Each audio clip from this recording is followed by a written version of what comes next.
From the blocks where the paint still drips to the rooftops. From the blocks where the paint still drips to the rooftops. From the blocks where the paint still drips to the rooftops. Glinting in the late day mist. That's Detroit City, Detroit City, Detroit City. I'll tell you, if you don't got a plate, if you don't got no insurance, you scared to drive, this is your time to drive. They all right here, y'all. Everybody's here. Bank ain't go to work. He's scared to go to work because he ain't got no plate. But y'all safe. Just go.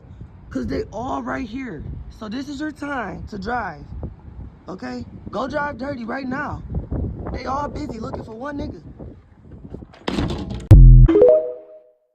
And actually, my prediction is in the benign scenario of the future that the robots will actually make so many robots and AI that they will actually saturate all human needs. Meaning you won't be able to even think of something to ask the robot for at a certain point. There will be such an abundance of goods and services because my prediction is that there'll be more robots than people. So, but how do you then have human purpose in that scenario? Yeah, I mean, nothing's perfect, but it is a necessary. You can't have both. You can't have work that has to be done and amazing abundance for all. And then the big political and economic question of the 21st century will be, what do we need humans for? Or at least, what do we need so many humans for? Do you have an answer in the book? At present, the best guess we have is keep them happy with drugs and computer games. And we call this the metaverse. What you guys do in here? Pretty much everything that you would do in the real world. Or at least, what do we need so many humans for? Would constitute a new useless class. When I say that these are useless humans, it's not from the viewpoint of the mother, of the wife, or the son. Or at least, what do we need so many humans for? First, we've got population. Now, the world today has 6.8 billion people. That's headed up to about 9 billion. Now, if we do a really great job on new vaccines, healthcare, reproductive health services, we could lower that by perhaps 10 or 15%. Or at least, what do we need so many humans for? Forget the conspiracy. Listen to our government agencies. These guys are telling the truth. There's no conspiracy here, folks. Just get your damn vaccine. All right. Thank you, doctor. That's what all of this is. That's what scripture is. It's a documentation. And the Honorable Minister Louis Farrakhan was taken to the mother wheel from the top of a mountain in Mexico, in supposedly in Mexico. And that's actually in Surah 52. Yes, sir. If I would go into it. May I go into it? Please. Sister Katrina did post that surah. Please. So Surah 52, the chapter is called The Mountain. That's the name of the chapter.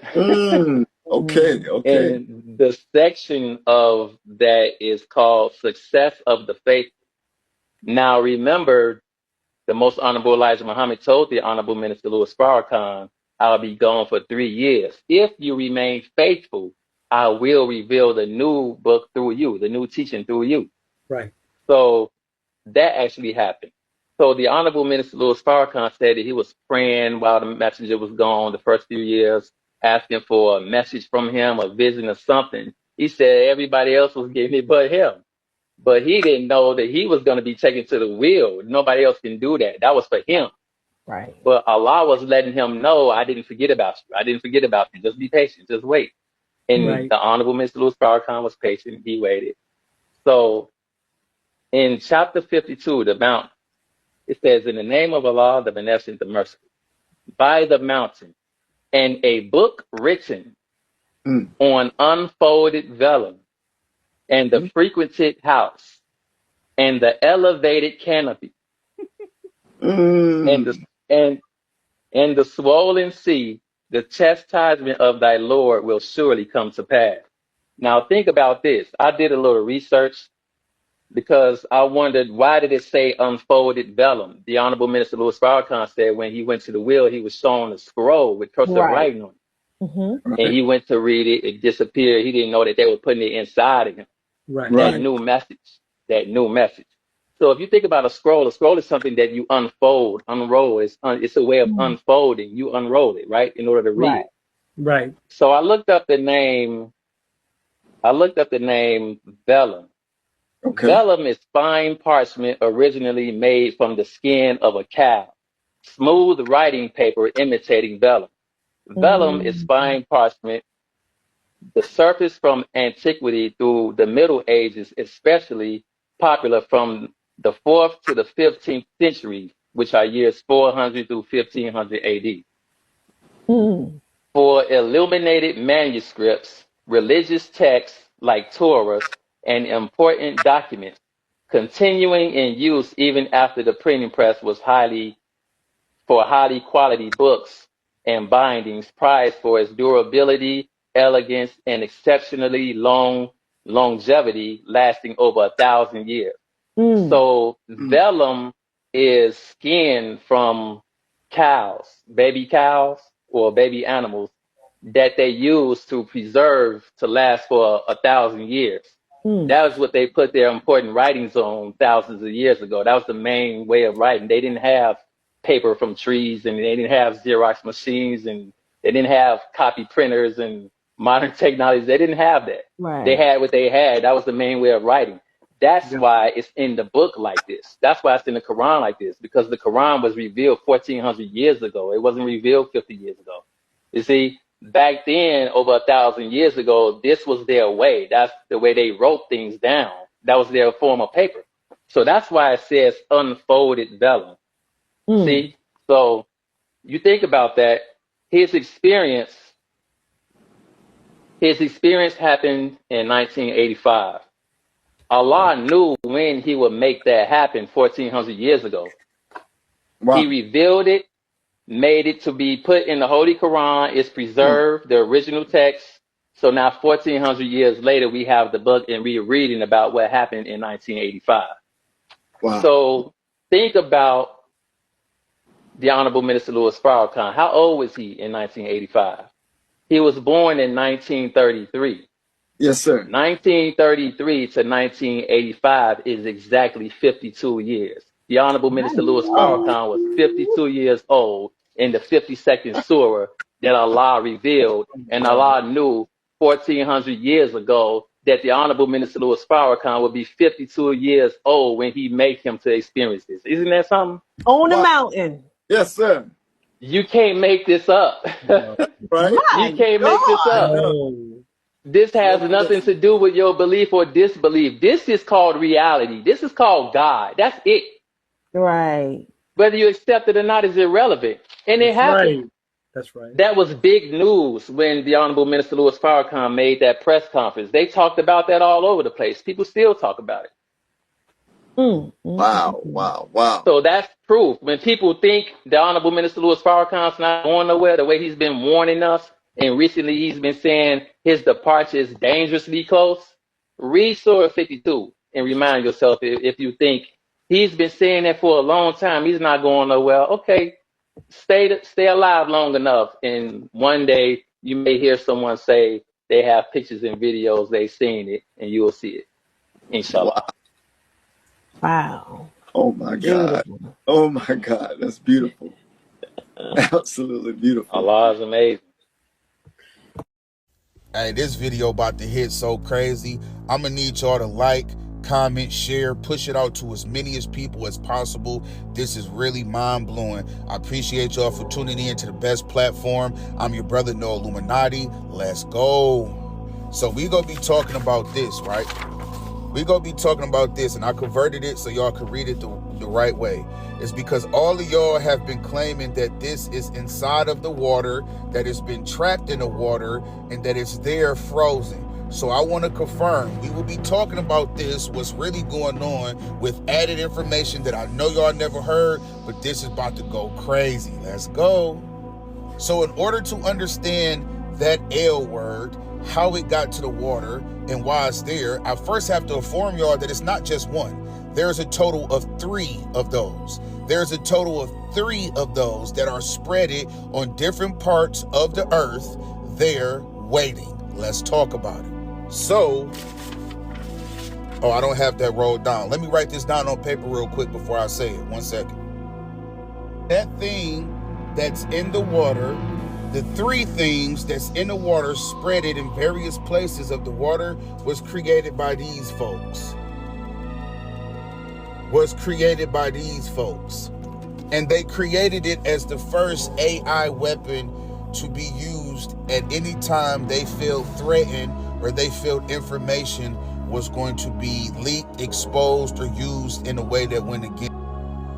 This right here is an AI device, an AI weapon that was created by these people thousands of years ago. Now you may be thinking, why would those people create dragons and place them in the water? Because there has been a long war between two groups of people unknown to all of us for thousands of years. The so-called white man and the so-called man have been at war over technology. And it all started from their hometowns. Let's talk about it. This is where so-called white people come from.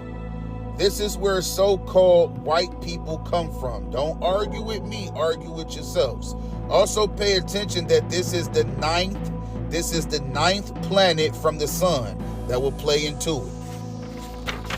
Those people that start with the C, those people are from here. This is where those people are from. As you can see, this is the fourth planet from the sun that plays a role. Pay attention. The white man has always believed that their group of people have had the greatest technology. As I explained to y'all in a video where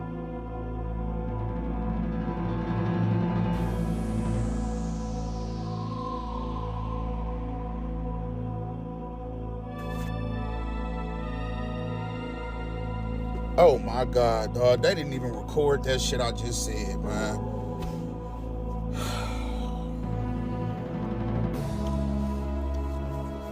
As I was just saying, black people is from two places, Venus and Mercury. Mercury is first, the first planet from the sun. Venus is the second planet from the sun. If you are black and you have two M's on your palm, boop, boop. My bad, try to get it in there better. Damn, I see that. I'm so aggravated, y'all, because I just did this and it wasn't even recording, man. All right, so if you have two M's on your palm, just like you see here, you are from the bloodline of Mercury. That is huge. It's because you are not trying to separate us. You are actually seen in this world as one of the deepest thinkers ever. Mercury was home to the smartest black people known to the world, the entire thing. If you are a black person and you have a V on your palm, okay, whether it's 1 or 2, you are from the bloodline of Venus. You guys also, being the second planet from the sun, was the smartest people known to the entire thing. You guys learned from Mercury, and Mercury and Venus was a pair collectively, having each one having its greatness, okay? If you are a so-called black person and you only have one M, that means that you are not a native of Mercury. You are a native of Venus, but you traveled to Mercury and chose to stay, which was commonly something people did for whatever reason, you know. But if you have one M and you are a so-called black person, you are from Venus, but you stayed and lived as, like, you know, how they would consider an immigrant that come from different places to America. You was immigrantly from Venus, okay? Okay. Man, it's crazy. So, the white people on Pluto had to get to Earth is because, like I say, they couldn't get to Mercury or Venus. The frequencies would not allow them to, and the sun would have cooked them. Same thing for these people right here that was on Mars. They could not go to Mercury or Venus is because the frequency there, the sun was too strong. It would have cooked their ass. So Earth was the perfect binder, the perfect middle ground for these people on Mars and Pluto to come all in. Look, y'all, because like I say, I don't know how chopped up this video about to be. If y'all liking what I'm putting down, if y'all could follow the energy that's in me, I promise y'all I'm going to get us there. It's because they've been lying. They've been lying, dude. And like I told y'all, them shits that y'all say is in the water, this is literally the first example of an AI submarine weapon. But it's not a submarine like how the white boy created. It's the better version. It's a damn dragon. Like the movie Godzilla. They about to use it if necessary. But yeah, bro, the people is trying to unite the dragon within the black bloodlines of Mercury and Venus. Is because the people believe that we have the dragon of the sun with us and they trying to unite it. That's why I be telling y'all to be careful with all this shit that come from China and India. All of this spirituality shit, bro, man. Man, we getting so close to the point, but they riding us hard. They got so many of y'all trapped. I'm telling y'all, they have so many of y'all trapped, and I hope y'all break free, man. I'm going to say this, then I'm going to go. And like I said, when y'all watch this video, let me know if y'all want more. If y'all want me to continue with this, my apologies if it was all over the place. Listen, in order for us so-called people in general, not just black people, but definitely to my black folks, in order for us to really free ourselves, you have to break the checkerboard. If y'all notice in Casanet's video, the one when he was out there on the rocky grounds, I talked to y'all about how they was at him again trying to get his soul. If y'all go back and look at that video, you will pay attention to his shoes that he had on. He had on the Vans skater shoes that have the well-known Masonic secret society checkerboard design. That is what they keep y'all locked in with. You will not be able to get anywhere meaningful if you are still on that checkerboard. For all y'all people that's out here doing telekinesis, that is a game and a trick from these people, man. To the next time. Peace. In the worldview of Ibn Arabi, existence is not divided into God here and creation there. Reality is a continuous unfolding of divine self-disclosure, what he calls tajalli. Everything that exists is a sign, an ayah, reflecting one of the infinite names of Allah. The human being, however, occupies a unique place in this unfolding because the human heart has the capacity to reflect all names at once. This is why the human being is called al-insan al-kamil, the complete human, not because of moral perfection, but because of comprehensive receptivity. When Ibn Arabi says, "Understand that you are the straight path itself," he is dismantling the illusion that guidance is somewhere outside of you. The straight path is not a road you walk on with your feet. It is a state of alignment within your being. The Quran speaks of the straight path as something we ask for constantly, again and again. But Ibn Arabi invites you to realize that the path is not something added to you. It is something unveiled within you. This does not mean that the self becomes God. God is absolutely transcendent. But it means that the journey to God does not move through distance. It moves through awareness, through unveiling, through remembrance. In Tasawwuf, this journey is called suluk. And suluk is not about acquiring something new. It is about shedding what is false. Ibn Arabi approached this reality through lived experience. He was not a philosopher writing from abstraction. He was a traveler. He wandered across Andalusia, North Africa, Mecca, Anatolia, and the lands of the East. He met saints, teachers, and people of hidden wisdom. Many of his realizations came through dreams and inner unveilings, what he called kashf. For him, knowledge was not complete unless it transformed the knower. When he says the journey goes only from you to you, he is describing the most misunderstood truth of the spiritual path. Many seekers imagine the path as an ascent towards something distant and exalted, but Ibn Arabi reveals a paradox. The further you go, the closer you come to what has always been present. The seeker and the sought are not two separate realities, they are two faces of one truth. This is why the early Sufis spoke so often about the heart, not the physical heart, but the spiritual center of perception. The heart is not a container, it is a mirror. When it is clouded by attachment, fear, and illusion, it reflects distortion. When it is polished through remembrance and sincerity, it reflects truth.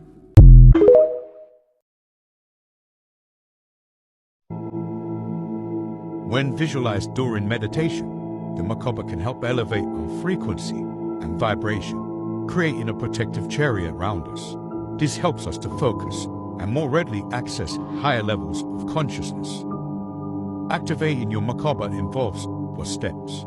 Grounding yourself in the present moment, visualizing the macabre shape, connecting with its energy, and finally, allowing it to expand around you.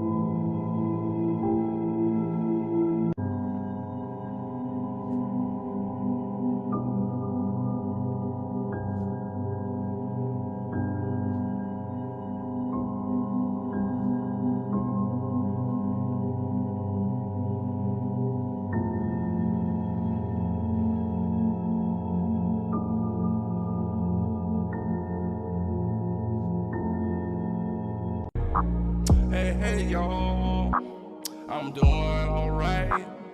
Hanging in there today. The boys alright and the pretty girls. Sunshine, good weather, alright. Today gonna be a good day because I'm gonna talk to the people right. They gonna answer my question, they gonna say hi to me, I'm telling them it's okay. And everything's so good as you can say. Alright, y'all, hanging in there, doing pretty good. I dress up and go places and go something like that, yeah, like that, yeah. And I'm alright, doing pretty good. And I'm hanging in there, and it's alright today. People's alright, people were good in the store today, it's alright with me. So check this out, man. Don't nobody got the full answers. They may have the answers to what you seek. So if you want financial advice, then you go to someone to get that financial advice. And even if you don't agree with the advice, you ask for it, so still be thankful. But the people with knowledge need to understand that knowledge is information. Wisdom is the application. Wisdom is the experience you gain through what you know. Like, you know how to move. There was a time when you didn't know certain things, and when you got the knowledge, it made moving through life a lot easier, or it made that task a lot easier. The problem is but sometimes we make knowledge the end all be all. That once we know a thing and other people don't know a thing, we get this superiority complex, forgetting that just yesterday you didn't know a thing, and there's still many other things you don't know. Along with knowledge, there should come humility. Because knowledge is one of the greatest tools man has ever possessed. You know, it's more powerful than any weapon that you can wield. I urge everyone to ask for understanding and clarity, because although you may gain wisdom, that clarity doesn't come right away. You can go through many things, and it can make you wise. But when you really understand why you had to go through it, and that wisdom and understanding comes together, it creates a beautiful outcome with no regrets, no resentment. I actually believe this is the true meaning of love. You know, not just the emotion of